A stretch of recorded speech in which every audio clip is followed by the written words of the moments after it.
Hola Iglesia Sinaí, estamos aquí terminando nuestro servicio de este miércoles, mandándoles un saludo a todos, los extrañamos, esperamos muy pronto verlos en la iglesia, así que Dios les bendiga y sigamos cantándole al Señor. Te amo.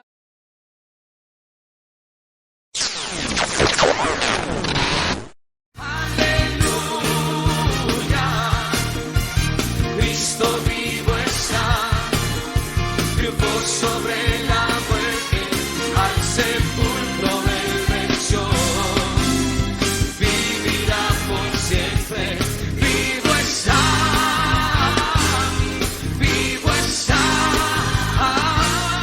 y es el alfa y la omega.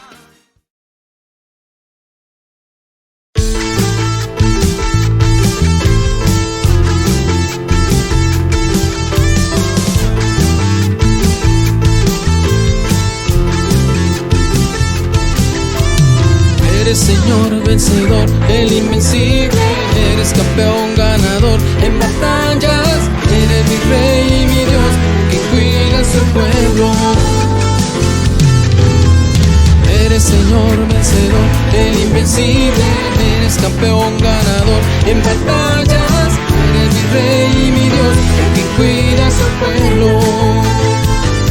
Por eso yo te canto y te alabo, porque sé que me proteges, porque estoy de tu lado. Por eso yo te canto y te adoro, porque sé que nunca jamás me dejarás desamparado.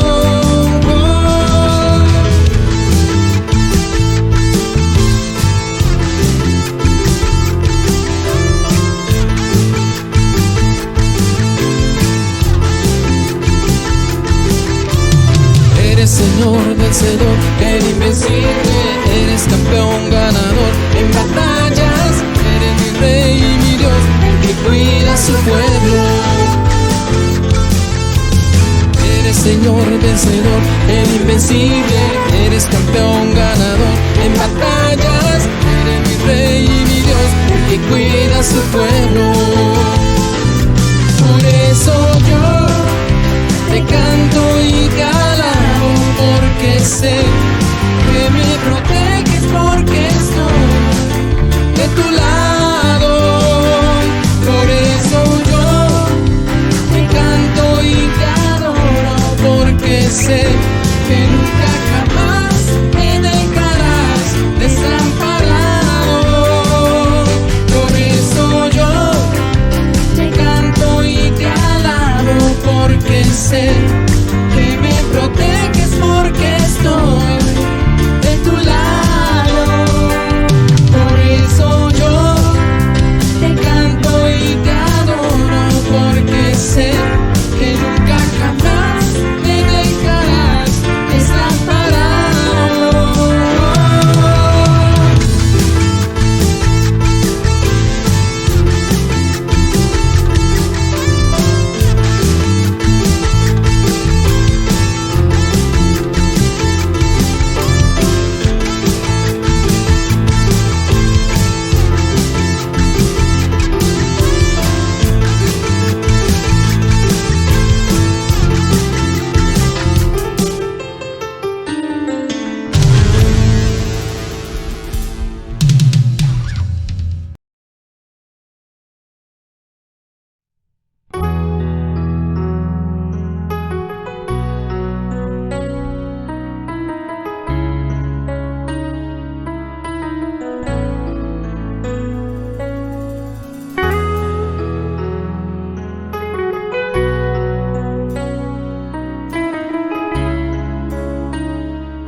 No me gloriaré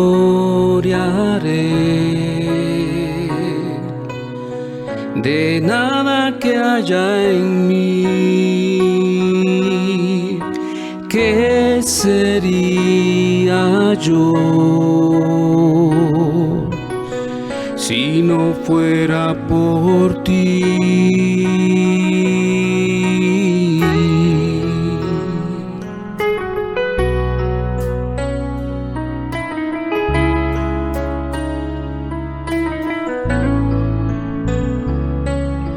Nada hice yo por buscarte a ti.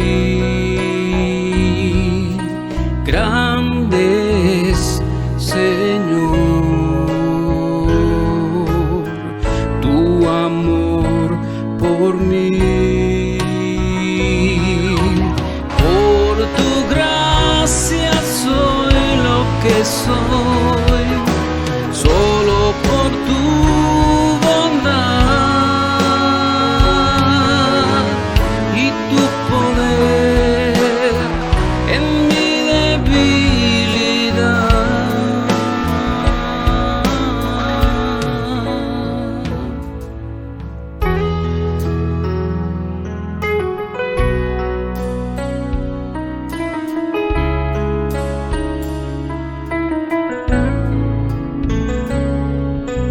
No me gloriaré de nada que haya en mí. ¿Qué sería yo si no fuera por ti? Nada hice yo por buscarte a ti. Grande es, Señor, tu amor por mí. Por tu gracia soy lo que soy, solo por tu bondad y tu poder en mi debilidad.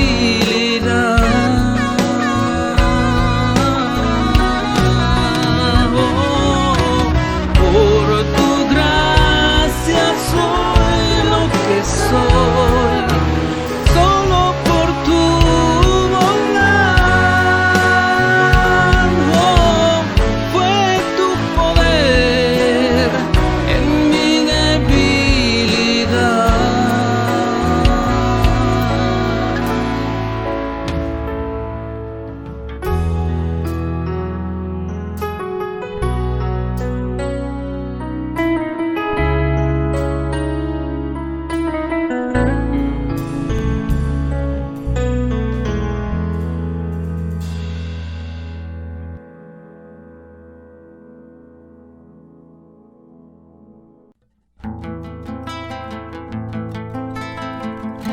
Resucitó, resucitó, resucitó. Aleluya, aleluya, aleluya, aleluya. Resucitó. La muerte, ¿dónde está la muerte? ¿Dónde está mi muerte? ¿Dónde es su victoria? Resucitó, resucitó, resucitó. Aleluya, aleluya.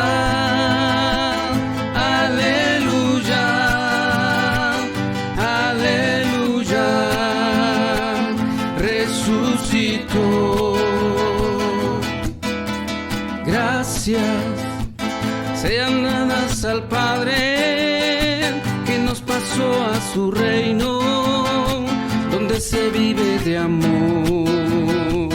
Resucitó, resucitó, resucitó. Aleluya, aleluya.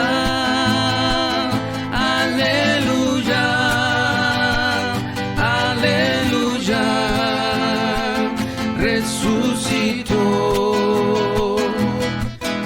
alegría, alegría, hermanos, que si hoy nos queremos es que resucitó. Si con él morimos, con él vivimos, con él cantamos, resucitó.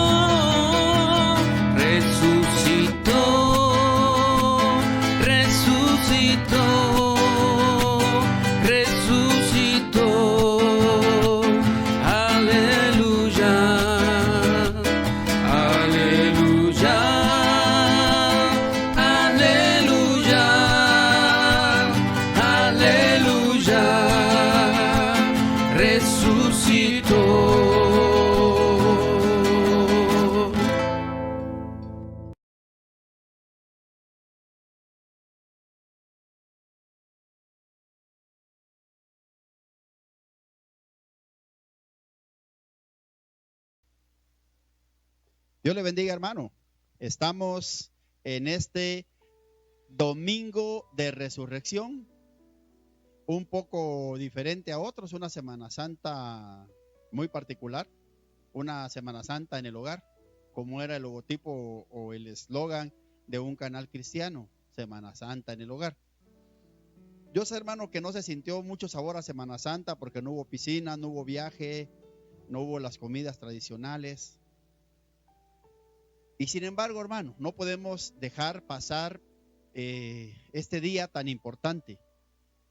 Se ha dicho que la teología romana, la teología católica, le pone mucho énfasis a la pasión de Cristo. Y eso es correcto, hermano, porque es el acto salvífico del Señor. Pero se ha dicho también que la teología protestante, la teología evangélica, le da aún más énfasis que a la pasión de Cristo, a la resurrección.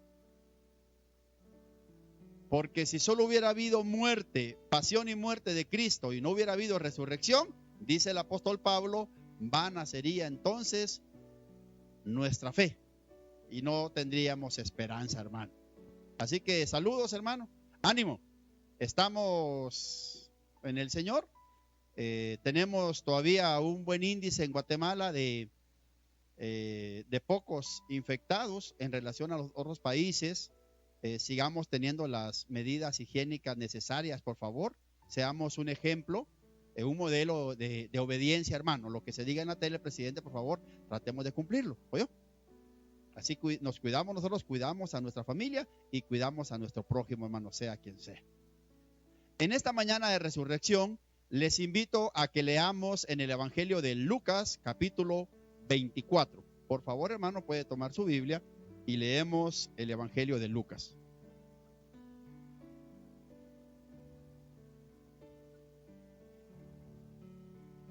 El relato que vamos a tener a continuación es exclusivo de Lucas, no se encuentra en ninguno de los otros 3 evangelios. Es como se dice, es un pasaje lucano. Podemos leer Lucas 24:13 hasta el 35, hermano. Vamos a leer unos versículos en esta mañana. Lucas 24:13. Y he aquí, 2 de ellos iban el mismo día a una aldea que estaba de Jerusalén 60 estadios, llamada Emaús, e iban hablando entre sí de todas aquellas cosas que habían acontecido. Y sucedió que yendo, hablando entre sí y preguntándose el uno al otro, el mismo Jesús se llegó e iba con ellos juntamente. Mas los ojos de ellos estaban embargados para que no le conociesen. Y les dijo: ¿qué pláticas son estas que tratáis entre vosotros, andando y estáis tristes? Y respondiendo el uno, que se llamaba Cleofas, le dijo: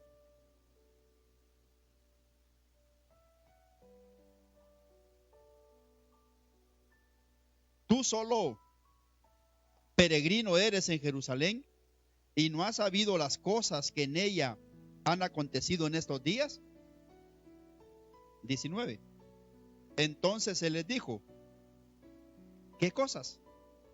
Y ellos le dijeron, de Jesús Nazareno, el cual fue varón profeta, poderoso en obras y en palabra delante de Dios y de todo el pueblo. Leamos el 20. Y cómo le entregaron los príncipes de los sacerdotes y nuestros príncipes a condenación de muerte y le crucificaron. Mas nosotros esperábamos que él era el que había de redimir a Israel. Y ahora, sobre todo esto, hoy es el tercer día de esto que ha acontecido.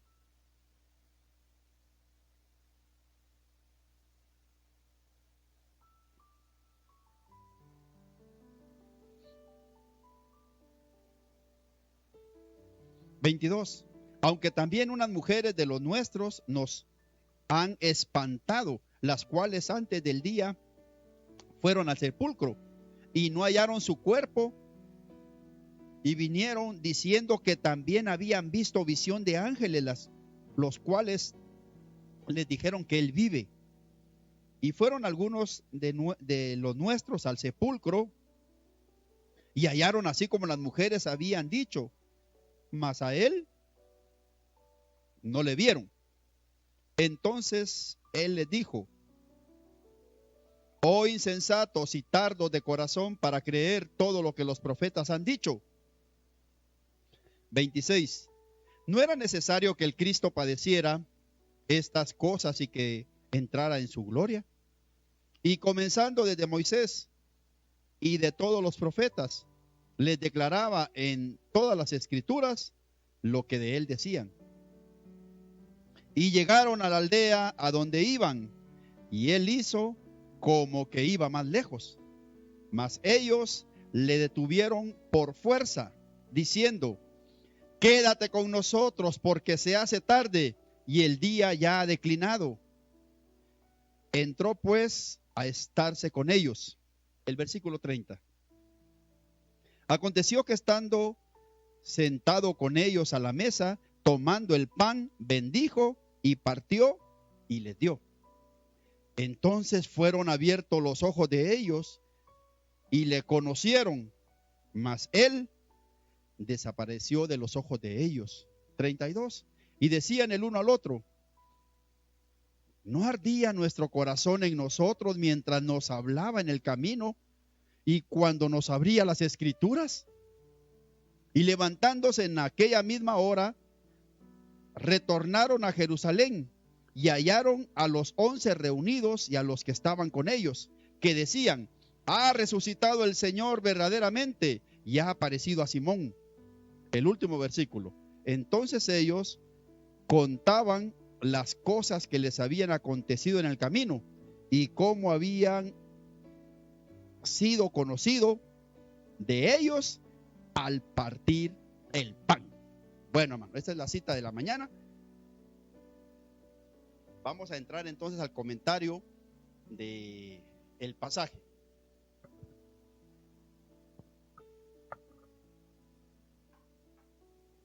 Jesús había sido ya crucificado. Este era el tercer día. Era domingo. Dos hombres venían caminando por un sendero.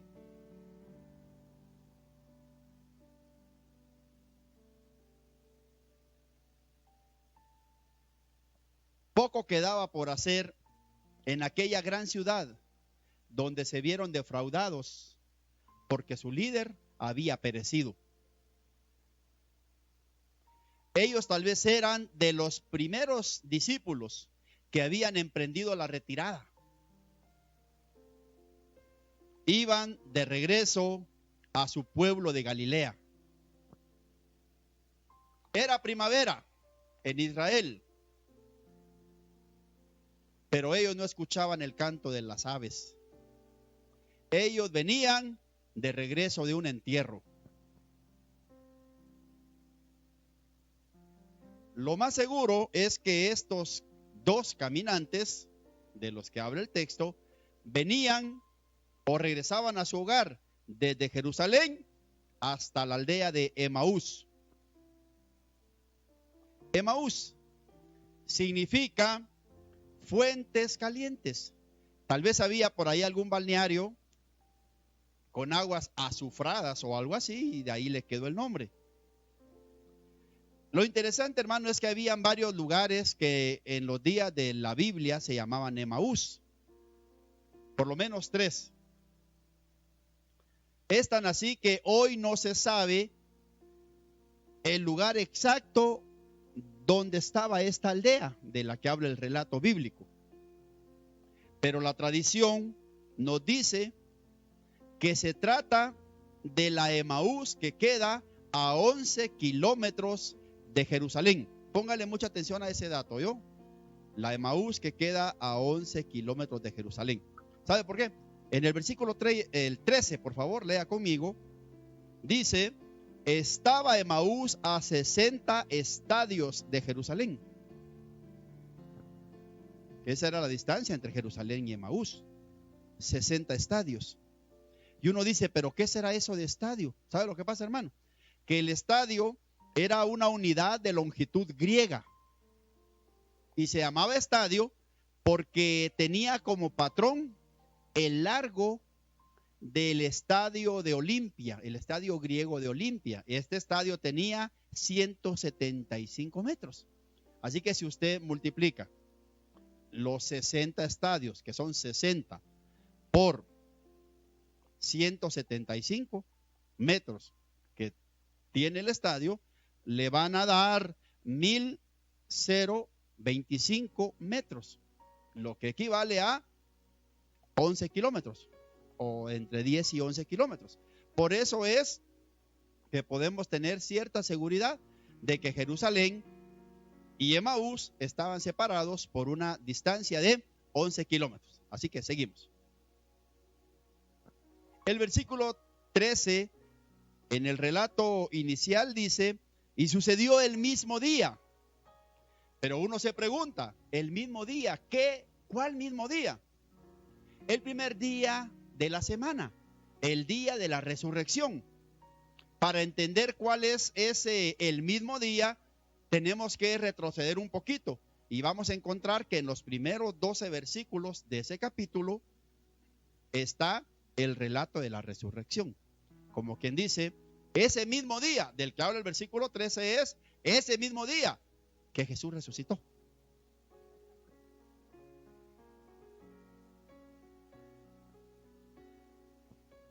Los caminantes iban hablando.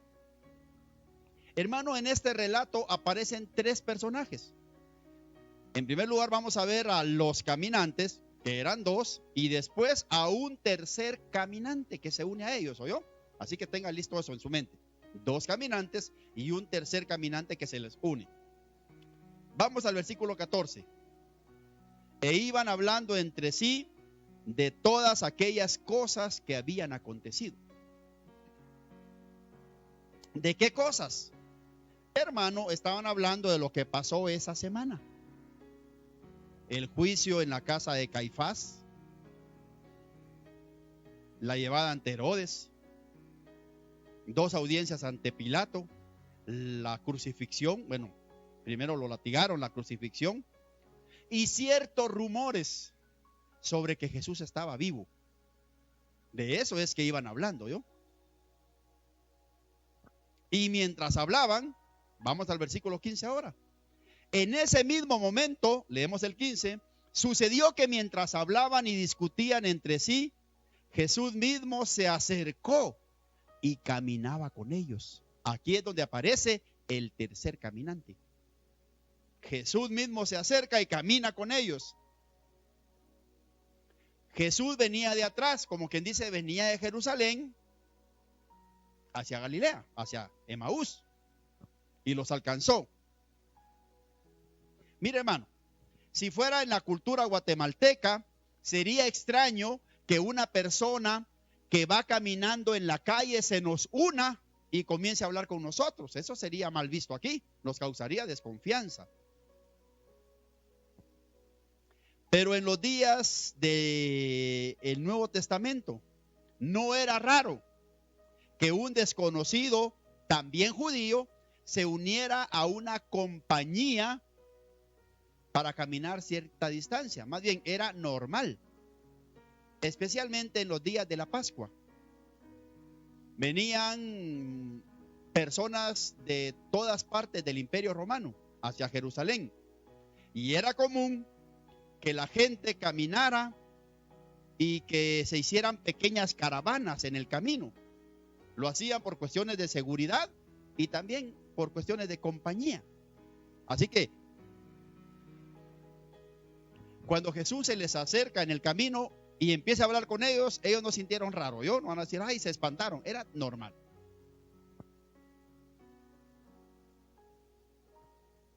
El tercer caminante les pregunta de qué están hablando. Eso podemos verlo en el versículo 17, hermano.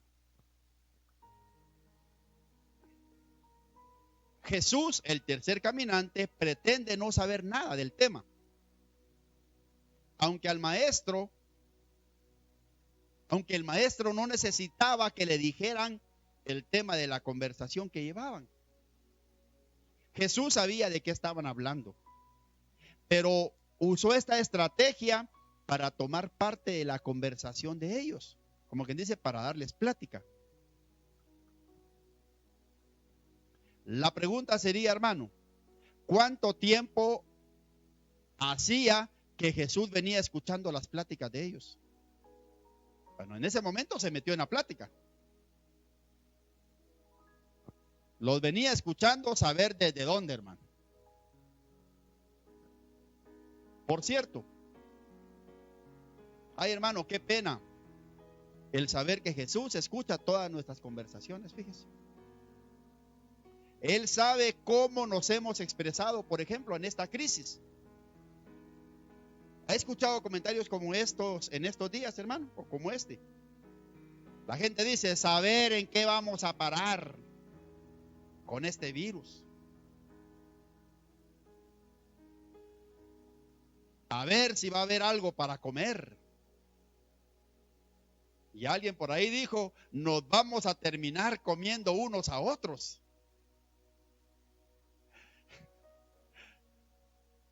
Sí, esos comentarios se escuchan entre creyentes.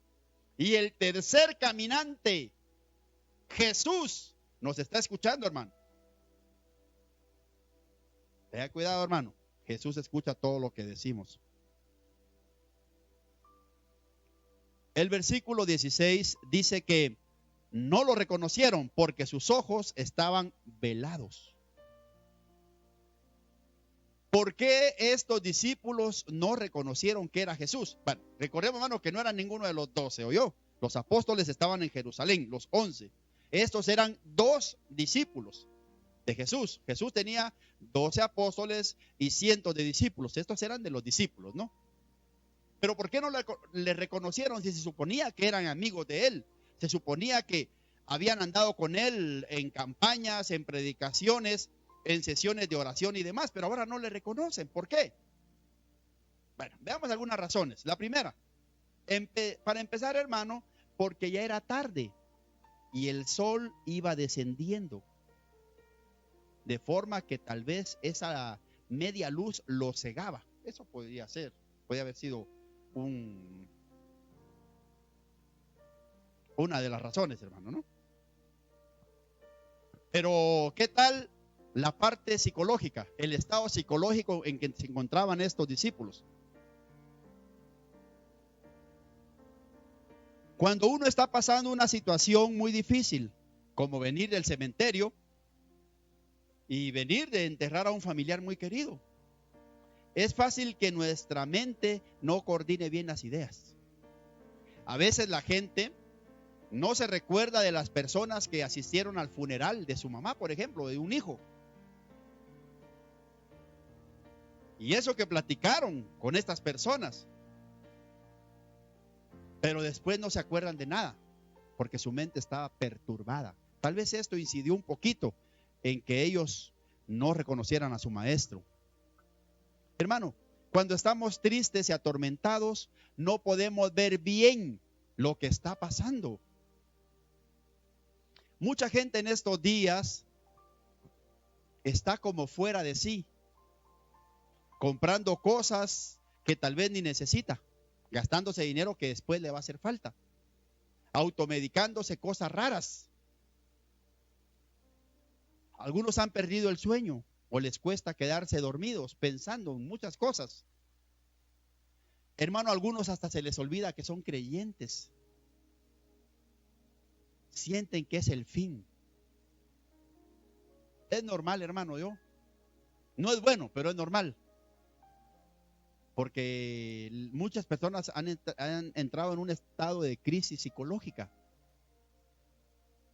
Muchos creyentes, y yo creo que más los no creyentes, están como estos caminantes a Emaús.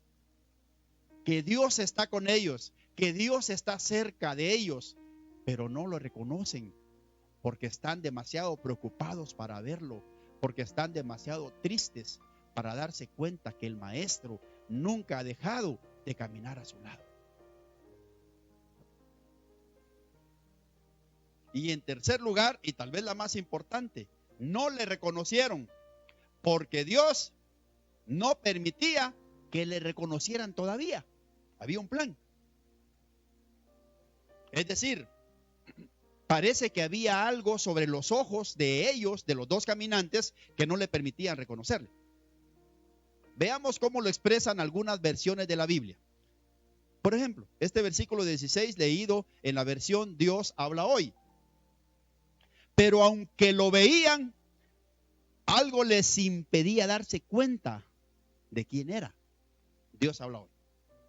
En la Reina Valera antigua dice: mas los ojos de ellos estaban embargados. ¿Usted sabe qué es embargar algo, verdad, hermano? Como que está clausurado, cerrado. Y la Nueva Traducción Viviente, la NTV, dice: pero Dios impidió que lo reconocieran.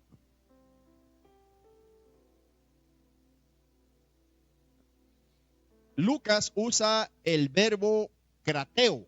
Cuando dice que los ojos de ellos estaban velados, es el verbo crateo. El verbo crateo significa usar fuerza, agarrar, retener, asir. Dicho de otra forma, los ojos de los caminantes a Emaús estaban siendo agarrados fuertemente por algo, por Dios, para que no lo reconocieran.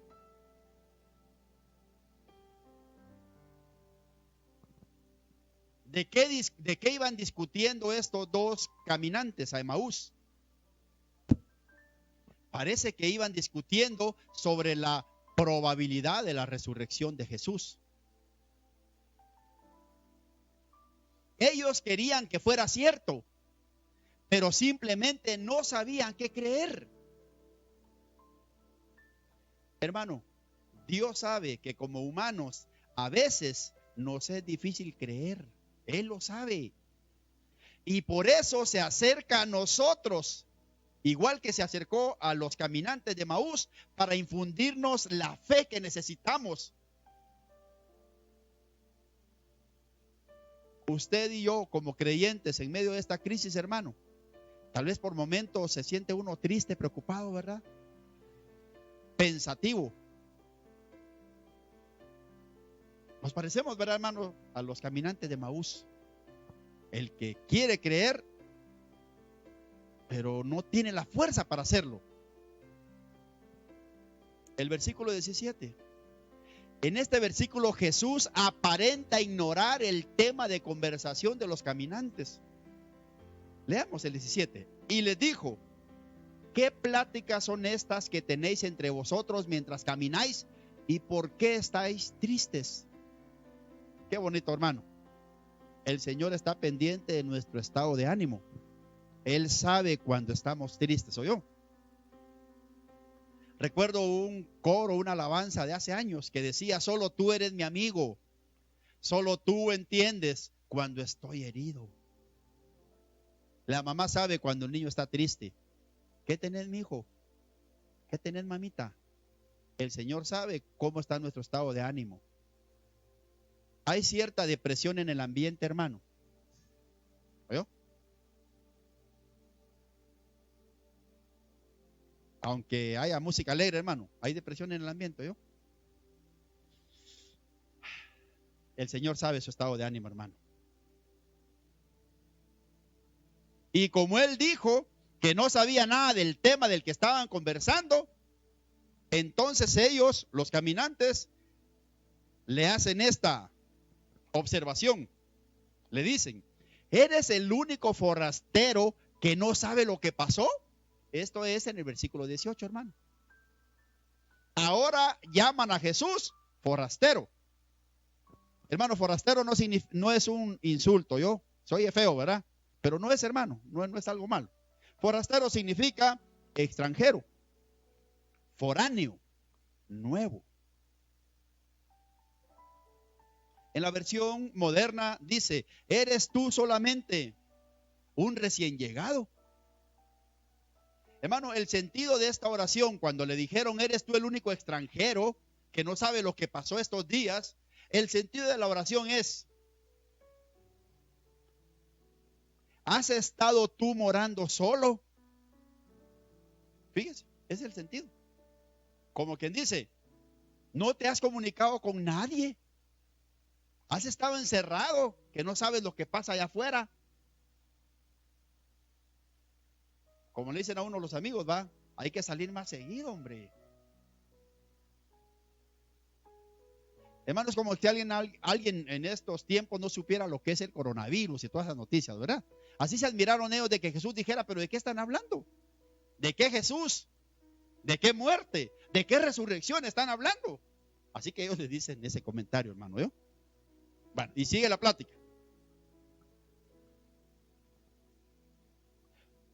Pero uno de los dos caminantes tiene nombre y se llama Cleofas. Eso lo puede encontrar en el versículo 18. Algunos piensan que este Cleofas es esposo de una señora que se llamaba María, que aparece en Juan 19:25, donde dice: y estaban enfrente de la cruz. Menciona a María Magdalena, María la madre del Señor y María, la mujer de Cleofas. Así que es probable que la esposa de él estuvo presente en la crucifixión. La tradición, que son los libros, que no es la Biblia, que son los relatos que no están en la Biblia, nos dice que Cleofas fue un personaje importante dentro de la iglesia del primer siglo. Fíjese, bueno, así lo dice la tradición.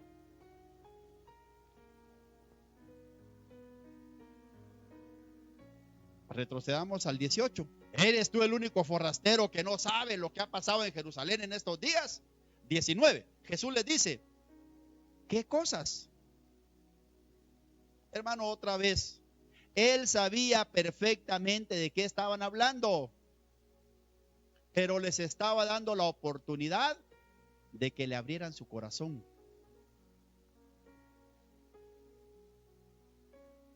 Él quiere oírlo de los labios de ellos. Quiere saber qué es lo que piensan ellos sobre el tema. Lo mismo sucede con la oración. Alguien me ha dicho una vez: hermano, bueno, Dios ya sabe lo que le voy a pedir, ¿sí o no? Pues sí. Entonces, ¿para qué se lo pido? Me han dicho, ¿va? Dios ya sabe que estoy triste o no, sí. Entonces, ¿para qué quiere que se lo diga?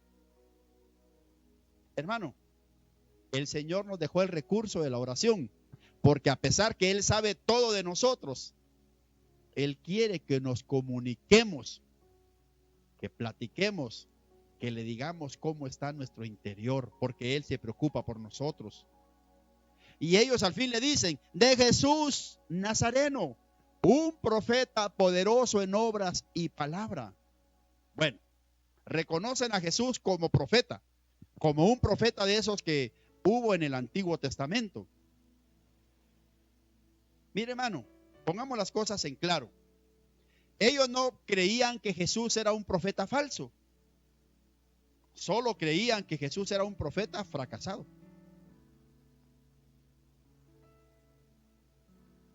Fíjese. Fracasado como Jeremías. Y uno dice, pero ¿cómo fracasó Jeremías? Bueno, en el sentido exacto de la palabra no fracasó porque hizo la voluntad de Dios. Pero en un sentido sí fracasó porque quiso llevar a la gente de su generación hacia Dios y esa gente no quiso nada con Dios. Así que tal vez en ese sentido pensaban en Jesús como solo un profeta, no el Mesías, sino como un profeta, pero un profeta que no logró su cometido. En el versículo 21 podemos entender o percibir ese dejo de tristeza, de melancolía, de desesperanza. Leamos el 21. Pero nosotros esperábamos, tiempo pasado, que Él era el que había de redimir a Israel. Hermano, Jesús había resucitado y ellos tenían suficiente información al respecto, pero se negaban a creerlo, tal vez por esa actitud humana de que es demasiado maravilloso para ser realidad. Alguien dijo que cuando algo es muy perfecto hay que dudar de ello, ¿verdad? Bueno, así dicen en El Precio de la Historia, ¿verdad? Era demasiado maravilloso para ser realidad. Dígame si no nos pasa eso a veces, hermano. Ellos todavía amaban a Jesús, pero estaban entristecidos por Él. Lo amaban, pero habían dejado de confiar en Él. Para ellos era un profeta fracasado, un Mesías que no pudo redimir a Israel. Nosotros esperábamos que Él era el que había de redimir a Israel. Esperábamos, pero ya no lo esperamos. Ahora no sabían qué rumbo tomar. Sus esperanzas quedaron clavadas en una cruz y sepultadas en la tumba del Gólgota. Ellos esperaban que Jesús sería el libertador de Israel y el restaurador en el sentido político, en el sentido nacional. Ellos habían visto a Jesús como el Mesías Rey que implantaría el esperado reino mesiánico, que derrotaría a los romanos y le devolvería a la nación las glorias que tuvo en los días de David y Salomón. Sus sueños e ilusiones habían quedado hechas añicos. Se refleja esta desilusión, esta desesperanza, este sentimiento en las palabras del versículo 21. Léalo conmigo, por favor. Y ya hoy es el tercer día que esto ha acontecido. El tercer día. ¿Por qué mencionan ya es el tercer día? Aquí sucede algo muy curioso, hermano. Fíjese que cuando los israelitas volvieron de Babilonia y tuvieron contacto con la cultura persa, ellos trajeron algunas ideas de por allá. Por ejemplo, había una religión que se llamaba la religión de Zoroastro, así era una religión persa, ¿no? Ellos pensaban, los de Zoroastro, la religión zoroástrica, pensaban que cuando alguien moría, su alma, su espíritu se quedaba en el muerto, se quedaba durante 3 días, pero después se iba y nunca regresaba. Como quien dice, ellos tenían esperanzas el primer día, el segundo, pero ahora estaba anocheciendo el tercer día. Por eso dicen ellos, y este es ya el tercer día. Sus esperanzas estaban muriendo con la puesta de ese sol. Y comentan en el 22, aunque también nos han asombrado unas mujeres de entre nosotros, las que antes del día fueron al sepulcro. Hermano, Es que las mujeres, la Magdalena y otras mujeres, fueron las primeras que vieron al Señor resucitado y fueron y llevaron el anuncio a los 12 y a todos los discípulos. El problema es que en Israel el testimonio de una mujer no valía nada, hermano. Ese es el problema. Sí, lo dicen, pero lo dicen unas mujeres. Como quien dice, pero eso no vale. Ellas dicen que vieron algo, dicen que vieron ángeles. Testimonios sabían, pero ellos no tenían la capacidad de creer todavía. Luego viene el testimonio de los varones, versículo 24, hermano. Y fueron algunos de los nuestros al sepulcro, esta vez son hombres, y hallaron así como las mujeres habían dicho, pero a él no le vieron. Versículo 24. Ahora es el testimonio de los varones, posiblemente Pedro y Juan, eso lo puede ver en el versículo 12, ¿oyó? Del mismo capítulo. Pero ellos, aunque eran hombres, tampoco les creyeron. Sabían de las buenas noticias de la ausencia del cuerpo de Jesús.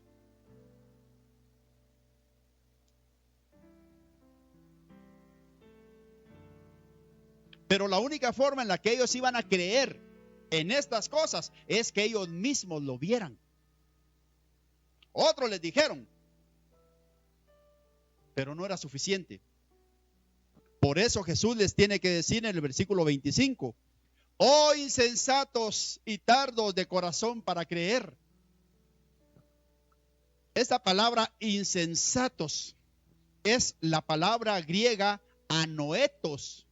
Oh anoetos.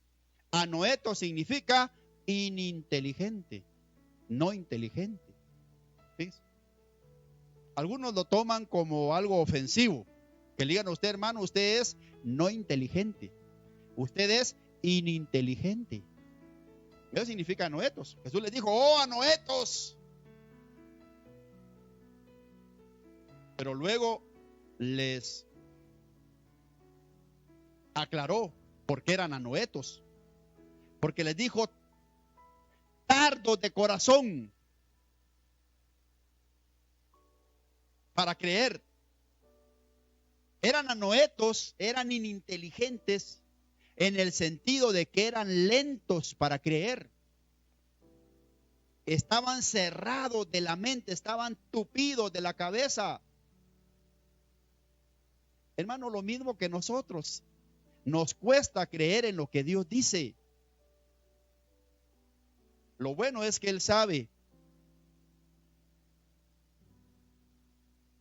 la dureza de nuestro corazón y siempre está tratando con nosotros, hermano, para llevarnos hacia la seguridad, hacia la fe, hacia la confianza. El 27 dice que les explicó las escrituras. Leamos el 27, por favor.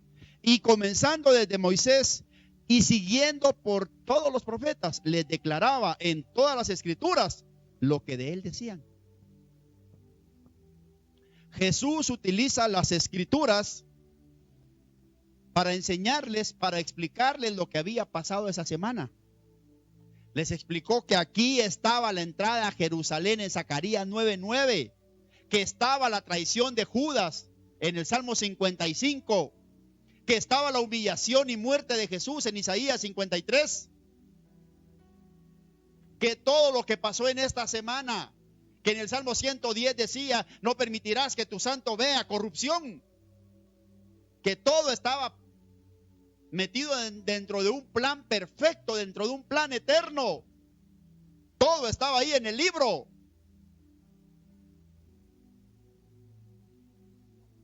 Qué bueno ver, hermano.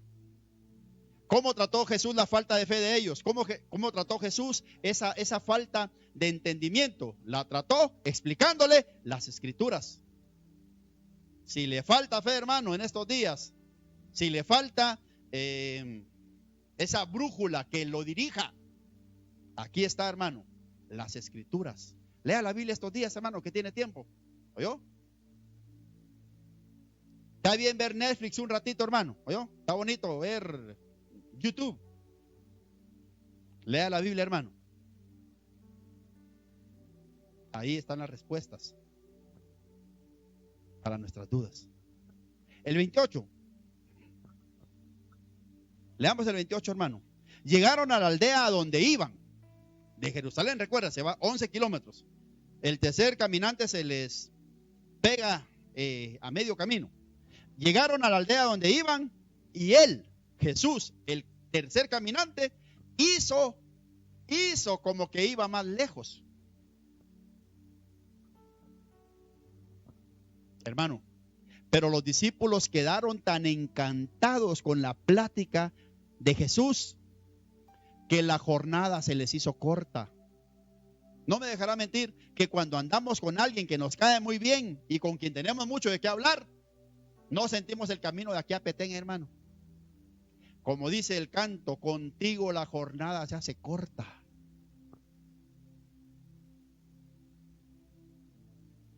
Pero Jesús muestra buenos modales al dar la impresión de que iba más lejos, salvo que lo invitaran a quedarse.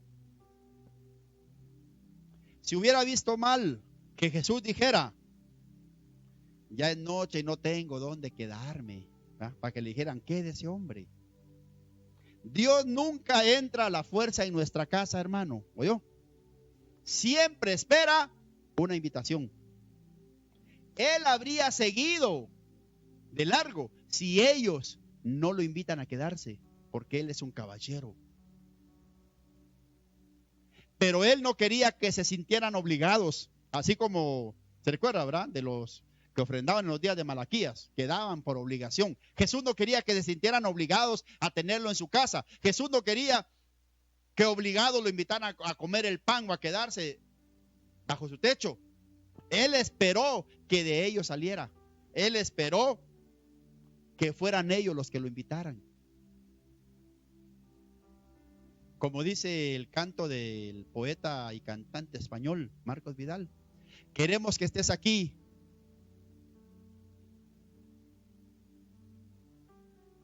No ser como aquellos sabios, queriendo tener tu ley, mas ciegos al ver que un niño de 12 años era el rey. Y hoy te decimos como aquellos del camino de Emaús, queremos que estés aquí, Jesús. Hermano, ¿por qué Jesús espera ser invitado a nuestra casa? Es que Dios nos ha dado a los hombres el regalo más valioso, pero también el más peligroso. Es el regalo de la libertad. Usted puede escoger invitar a Jesús a quedarse en su casa y puede escoger dejarlo pasar. No debemos olvidar también la hospitalidad de las tierras bíblicas, hermano. En esos países orientales, las reglas de hospitalidad exigían el alojamiento de los peregrinos, más cuando era el anochecer por los peligros del camino. Había mucho peligro de asaltantes, más cuando el lugar se alejaba de Jerusalén. Así que en parte la insistencia de estos caminantes tenía que ver también con las reglas de hospitalidad de Israel, pero ellos fueron un poco más allá con su insistencia. Génesis 19, por ejemplo, nos cuenta que Abraham ruega a unos forasteros para que se queden a comer en su casa. Génesis 19. Leamos el versículo 29, hermano. Le dijeron, quédate con nosotros porque atardece y el día ya ha declinado. Fíjese, hermano, que cuando estudiamos la expresión griega que ellos usaron cuando le pidieron a Jesús que se quedara, descubrimos que ellos no solo le pidieron que se quedara, según la expresión griega, ellos lo presionaron, casi lo obligaron a que se quedara, hermano. Fíjese. Jesús aceptó la invitación. El 29 dice, entró pues a quedarse con ellos.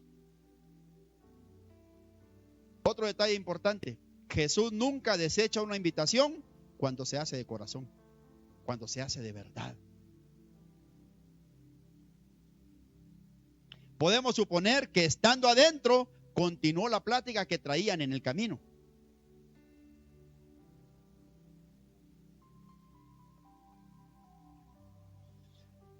Hay un himno muy lindo que vamos a poner al final y quiero citarlo ahora. Se llama Divino Compañero del Camino. Escuche qué bonito. Divino compañero del camino, tu presencia siento yo al transitar. Ella ha disipado toda sombra, ya tengo luz, la luz bendita de tu amor. La sombra de la noche se aproxima y en ella el tentador acechará. No me dejes solo en el camino, ayúdame hasta llegar. Contigo la jornada se hace corta, no habrá sed ni el sol fatigará. Si en el mar las olas amenazan, tú sobre ellas majestuoso andarás. Y el coro, quédate Señor, ya se hace tarde.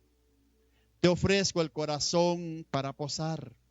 Hazlo tu morada permanente. Acéptalo mi Salvador. Hasta ese momento, los caminantes de Emaús no habían reconocido al Señor, pero hubo un evento que hizo que lo reconocieran. Leamos el 30, por favor, hermano. Y aconteció que estando sentado con ellos a la mesa, tomó el pan y lo bendijo, lo partió y les dio. Versículo 30. Lo reconocieron en el partimiento del pan. Pero vamos a una cosa primero, hermano.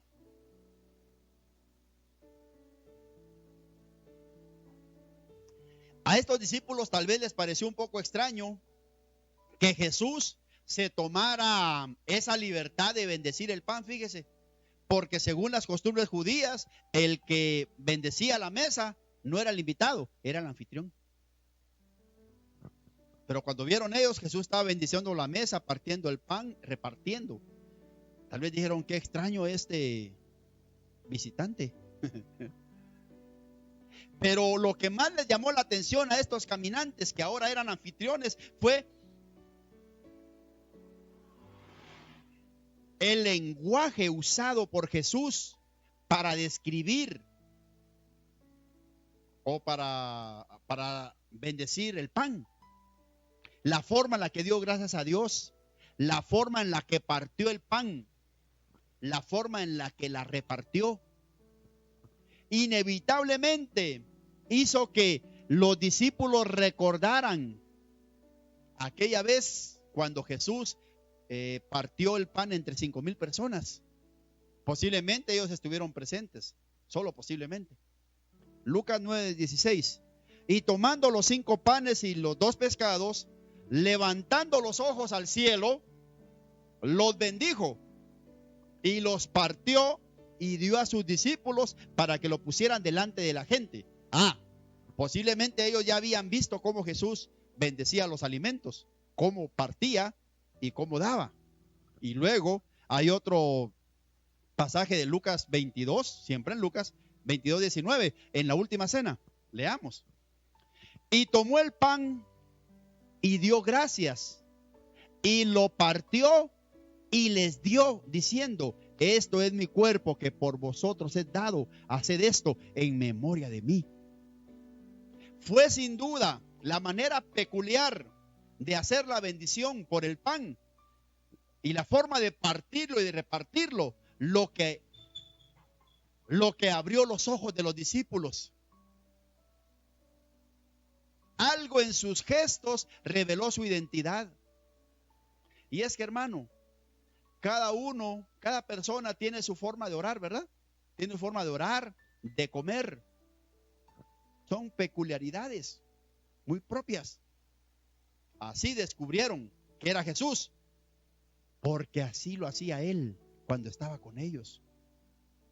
No habían reconocido a Jesús mientras Él iba enseñándoles en el camino, pero sí lo reconocieron cuando partió el pan.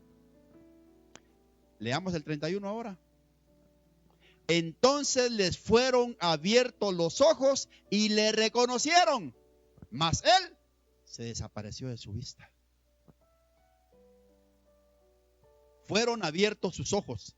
Aquí Lucas usa otro verbo griego, dinaioigo, que significa abrir completamente. Como que dice, los ojos se les abrieron como platos cuando los reconocieron. Dice también el diccionario griego que esa expresión, ese dianoigo, significa se abrió como el primogénito cuando sale. Fíjese, como cuando el primogénito sale la mujer, así, se abrió. Es como que si un velo hubiera caído de sus ojos y pudieron reconocer a Jesús. Es ahí donde cayeron en cuenta que desde mucho antes, mientras Jesús les hablaba en el camino, habían sentido algo raro en el corazón. Habían sentido una sensación extraña. ¿Sabe de qué nos dice esto, hermano? Este partimiento del pan en la mesa de Cleofas y del otro caminante nos dice que no solo en la mesa de la Santa Cena es donde podemos encontrar a Cristo, también podemos encontrar al Señor en la mesa de nuestro hogar, en la mesa de nuestro comedor. ¿Qué le parece, hermano? Qué bonito, ¿verdad? Esta no fue una cena milagrosa como aquella de la partición o la repartición de los 5,000 panes y los peces, hermano. Aquí no hubo milagros. Esta fue una cena más bien de comunión y de revelación. Y cuando abrieron los ojos y le reconocieron, él desapareció de su vista. Ellos iban a seguir mirándolo y tal vez se iban a lanzar a sus brazos para abrazarlo, pero en aquel momento se fue. Bastaba con eso. El cuerpo de nuestro Señor era real y no era una aparición, como decían las mujeres o como escucharon los rumores. Eso explica todo, dijeron. Ahora entendemos. La emoción que tenían ahora, el optimismo que mostraban, no tenía nada que ver con aquel pesimismo de aquellos discípulos cabizbajos que venían de Jerusalén. El versículo 33 nos habla de qué fue lo que hicieron. Y levantándose en la misma hora, volvieron a Jerusalén. Hermano, estaban a la mesa, estaban cenando, pero estaban llenos de gozo por la manifestación de Cristo. No pudieron ni dejar de cenar, ni terminar de cenar. A pesar de los inconvenientes de la hora, regresaron a toda prisa a Jerusalén. Y recordemos que quedaba 11 kilómetros. Imagínense, hermano, usted ya caminó 11 kilómetros, se está sentando a comer y de repente dicen, regresemos. Ya eran 22 kilómetros, hermano, en un día. 33, parte B. Y hallaron a los 11 reunidos y a los que estaban con ellos. Serían como eso de las 9 de la noche, cuando los dos caminantes llegan al cuarto donde estaban reunidos los 11 y los demás. Pero ya no eran aquellos hombres llenos de dudas que en la tarde iban hacia Emaús. Ahora eran unos discípulos con una fe renovada, llenos, listos para dar testimonio de la resurrección de su Señor a quien quisiera escucharlo. Hermano, en este domingo de resurrección, yo quiero preguntarle, ¿cómo se siente usted? ¿Se siente derrotado como estos hombres que venían caminando de Jerusalén sin haber tenido un encuentro con el Cristo resucitado? ¿O se siente como los que estaban a la mesa de Emaús, regresando a Jerusalén, sintiendo esa fe palpitante, ese gozo rebosante que ha sido renovado y que está dispuesto a todo por su Señor? Ojalá sea el segundo su caso. Pero si no es así, hermano, creo que es un buen día para que pensemos en esto. Este relato nos enseña lo siguiente. Hermano, Jesús se acerca a nosotros. No importa cómo nos sintamos. Jesús camina con nosotros, aunque tengamos el corazón hecho pedazos. Jesús camina junto a nosotros, aunque nos falte fe.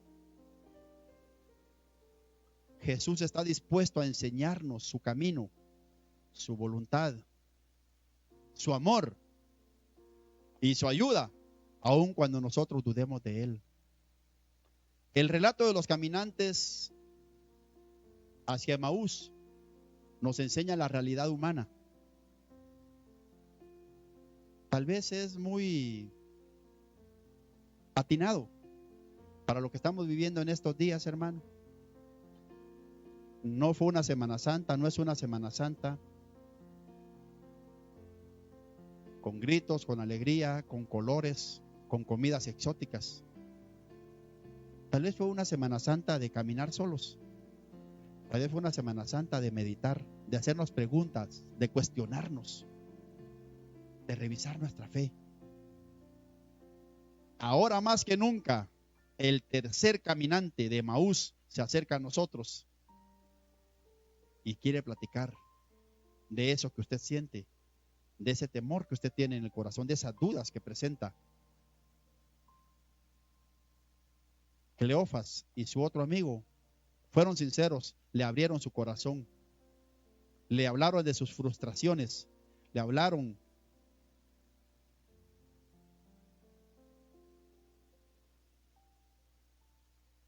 de su tristeza. Le dijeron la verdad, se sentían rendidos, se sentían defraudados. Querían creer. La gente decía cosas buenas, había buenas noticias, pero ellos no se encontraban en la condición mental, psicológica, para recibirlo. Pero Jesús, el tercer caminante hacia Emaús, les abrió las escrituras, les habló al corazón, tuvo comunión con ellos y los convenció que valía la pena seguir creyendo. Tal vez, hermano, hoy Jesús haga o tenga el mismo tratamiento con nosotros. Jesús se acerca hoy a nosotros, quiere caminar con nosotros en medio de esta crisis mundial. Quiere que abramos nuestro corazón y quiere llevarnos hacia un lugar de fe, hacia un lugar de victoria. Le invito a que ore conmigo, hermano, en este domingo de resurrección, y que le diga al Señor: yo necesito, Padre, tu ayuda. Estoy tan necesitado como estos hombres que venían de Jerusalén hacia Emaús. Tal vez mi corazón se parece mucho al corazón de ellos. Tal vez mi mente se ha llenado de dudas en estos días por la crisis. Tal vez los andamios, el andamiaje de mi fe ha temblado en estos días. A veces no sé ni qué creer. A veces no miro claro el amanecer el próximo día. A veces quisiera que ni amaneciera, tal vez.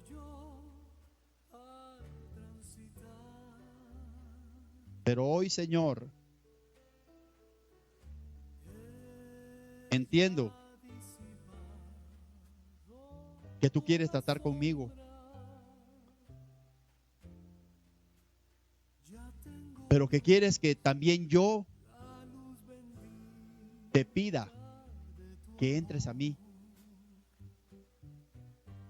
Los hombres de Emaús le pueden decir: Señor, disculpe, esa plática no es con usted, perdone, puede acompañarnos, pero estamos platicando, es algo personal.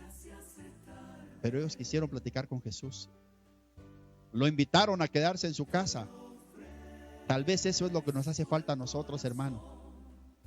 En medio de nuestra desolación, tristeza, duda, temor, sería bueno que invitáramos a Jesús a nuestra casa, a nuestro corazón y a nuestra casa, literalmente. Y le decimos que queremos tener una plática contigo. Queremos que nos expliques algunas cosas que no entendemos.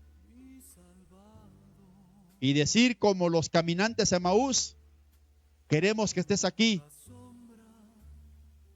No ser como el mesonero de Belén, ni ser como aquellos sabios queriendo tener tu ley, pero ciegos al ver que un niño de 12 años era el rey.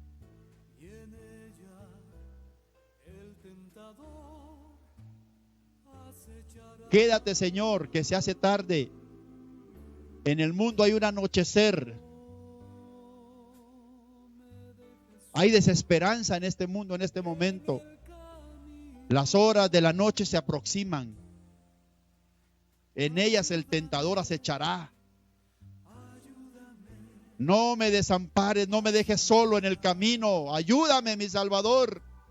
Contigo la jornada se hace corta. Está conmigo en medio de esta prueba. Se sentirá más corta mientras converso contigo. Quédate, Señor, que se hace tarde. El día declina. Y recuerda, hermano, lo obligaron a quedarse. Lo forzaron. Le dijeron, no te vayas, no te vayas, no te vayas, por favor, no te vayas. Quédate, quédate, quédate con nosotros. Tal vez eso es lo que Dios espera de nosotros, hermano. Que le digamos, quédate, quédate conmigo, quédate con mi familia, quédate con mis hijos, quédate con Guatemala, quédate con este mundo, no te vayas. No dejes de tratar con nosotros, no dejes de explicarnos las escrituras, no dejes de tratar con nuestra incredulidad. Quédate con nosotros, porque anochece, quédate con nosotros, porque el día declina. Ayuda a tu pueblo, Señor. Ayuda a tu pueblo, Padre, en medio de la lucha, en medio de la tribulación, en medio de la duda. Te invitamos a que te quedes con nosotros, Padre, a que nos enseñes tu palabra, a que comas con nosotros en nuestra mesa, a que nunca te vayas. Te lo pedimos en el nombre de Jesús, Señor. Amén y amén. Dios le bendiga, hermano. Feliz Semana Santa. Quédate, Señor, ya se hace tarde. Te ofrezco el corazón para posar.